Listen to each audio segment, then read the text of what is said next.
कर देने जो भी मंगा मैनू सरकार अता कर देने हर इज्जतां दा सदा ओनां दे गल विच रहना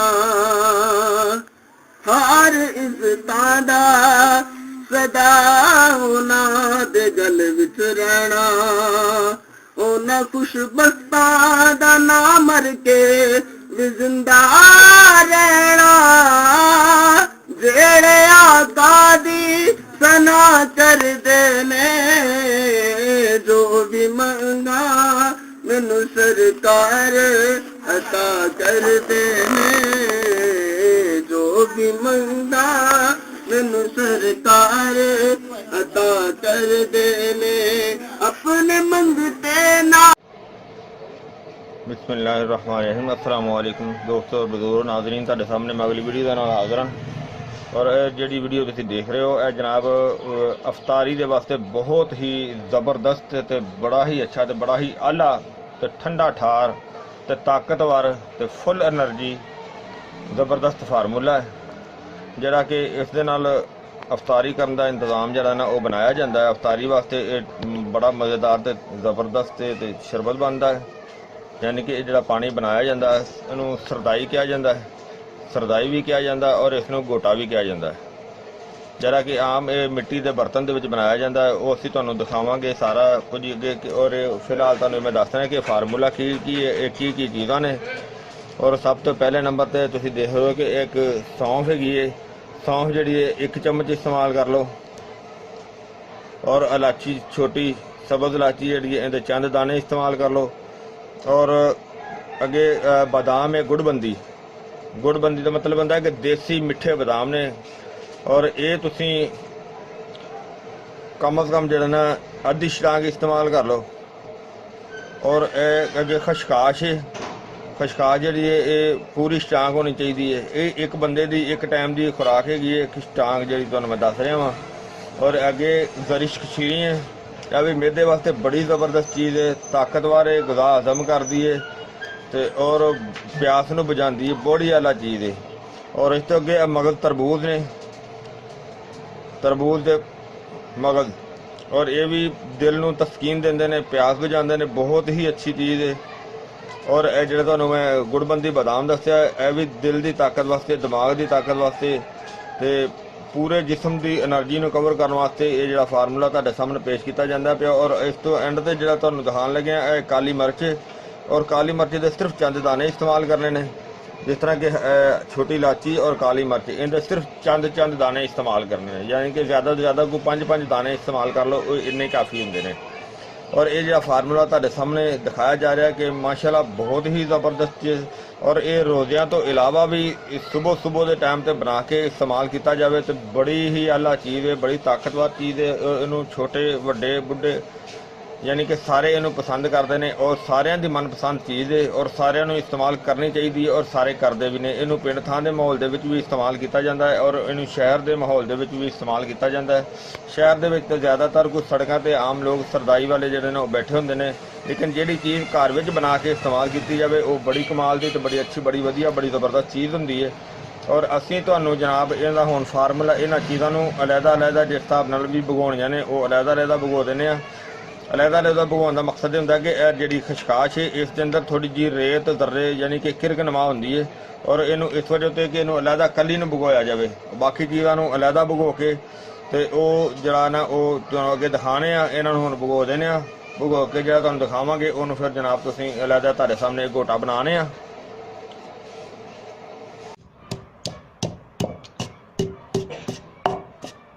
बाकी चीज़ों की भी जी सारी तैयारी की हुई है।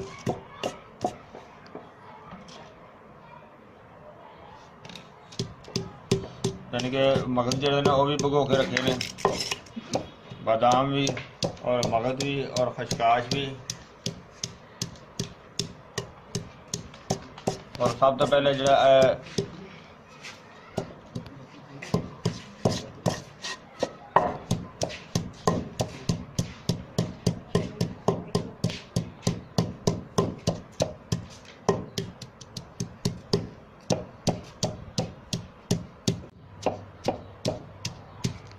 ਜਿਹੜਾ ਪਹਿਲਾ ਸਮਾਨ ਜਿਹੜਾ ਸੀ ਸੌਂਫ ਵਗੈਰਾ ਇਲਾਚੀਆਂ ਉਹ ਕੁਝ ਬਰੀਕ ਹੋ ਗਏ ਨੇ।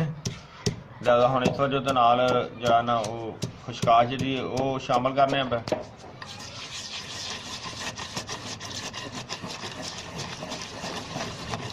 अफ्तारी वास्ते बड़ा ही ज़बरदस्त और बहुत ही अच्छा फुल एनर्जी वाला ठंडा शरबत।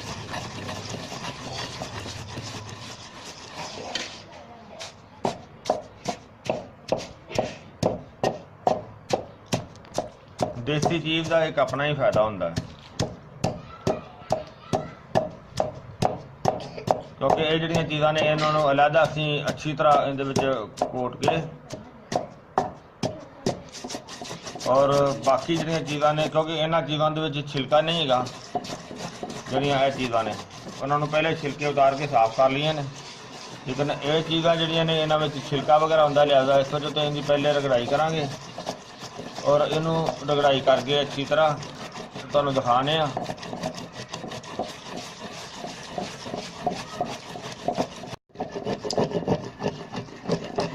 काफ़ी देर हो गई सानू रगड़दे नूं, काफ़ी बारीक हो गई, ज़्यादा ये काफ़ी टाइम लगना है इहदे ते।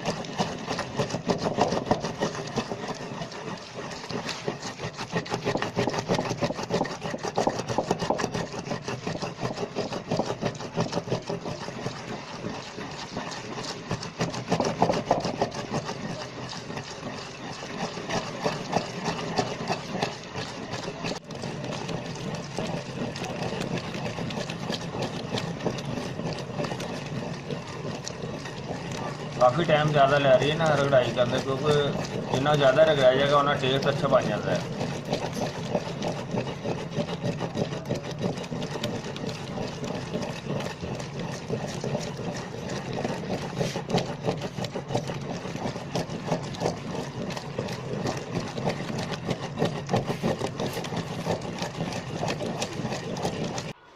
इनू हम पुणन की तैयारी करने।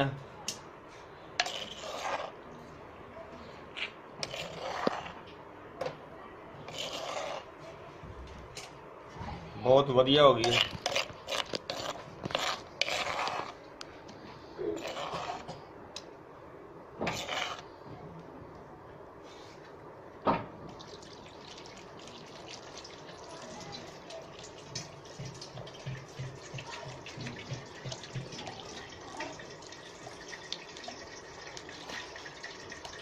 यह भी तरीका अपनी जगह से अगर असी डोरी के अंदर ही पानी पा के तो इन्हों मिक्स कर लेंगे तो फिर भी इस्तेमाल वही तरीका है, लेकिन अगर इस तरीके नाल कीता तो यह होर ज़्यादा वधिया हो गया।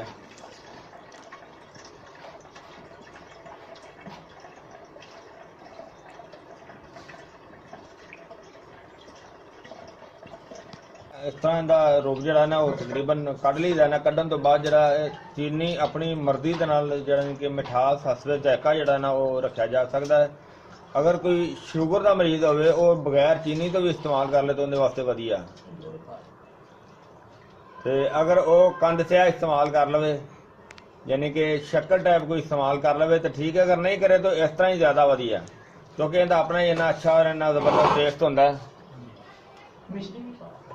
देखो जो असी पहले सारा घोटा बनाया सी वो सारा जिहड़ा ना उन्होंने कपड़े च पुन लिया, छान के तो हुण इस वजह तो अलहदा जिहड़ा ना मगज जिहड़े ने तरबूज और बदामां दी गिरियां इन्हां नूं पुनन की जरूरत नहीं, इस वजह तो इन्हां नूं अलहदा घोट के तो इसके अंदर शामिल करांगे।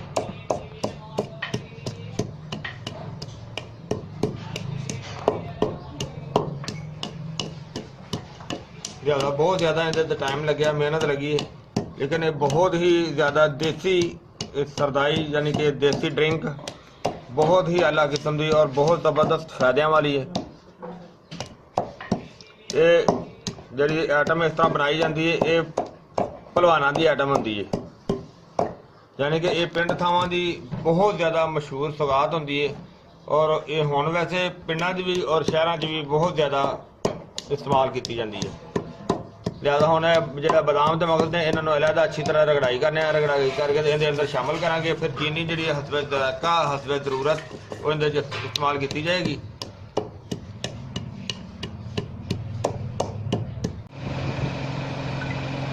ਹਾਂਜੀ ਸਰਦਾਈ ਅਸੀਂ ਮਾਸ਼ਾਅੱਲਾ ਅਸੀਂ ਦੇਖੋ ਤਿਆਰ ਕਰ ਲਈ ਹੈ ਔਰ ਹੁਣ ਬਿਲकुल वैसे भी अफ्तारी का टाइम बिल्कुल करीब हो गया। मेरा ख्याल है कि 1 या 2 मिनट रह गए हैं तो जी सरदाई का इनका सिलसिला सी सारा बिल्कुल क्लीयर हो गया। नाल कद्दू का रायता तैयार किया गया तो नाल सरदाई भी तैयार की गई। अफ्तार का टाइम भी बिल्कुल पूरा होने वाला है तो जिस तरह ही अफ्तारी करांगे फिर तुहानूं दस्सिया जाएगा कि एक कैसा और बेहतरीन जड़ा ना सरदाई शरबत का तैयार किया जाता है और कैसा लगेगा।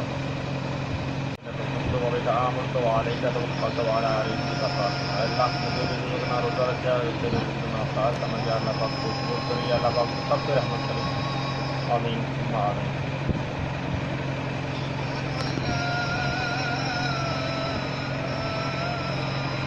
अज़ान हो रही है।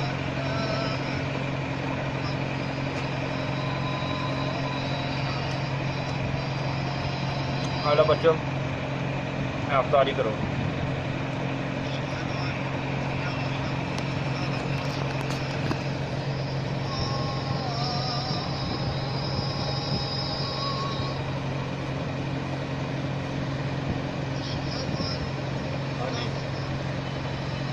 अफ्तारी होगी कैसा लगा जनाब? हाँ जी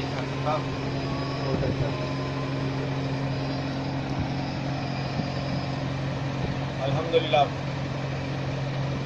बहुत ज़बरदस्त।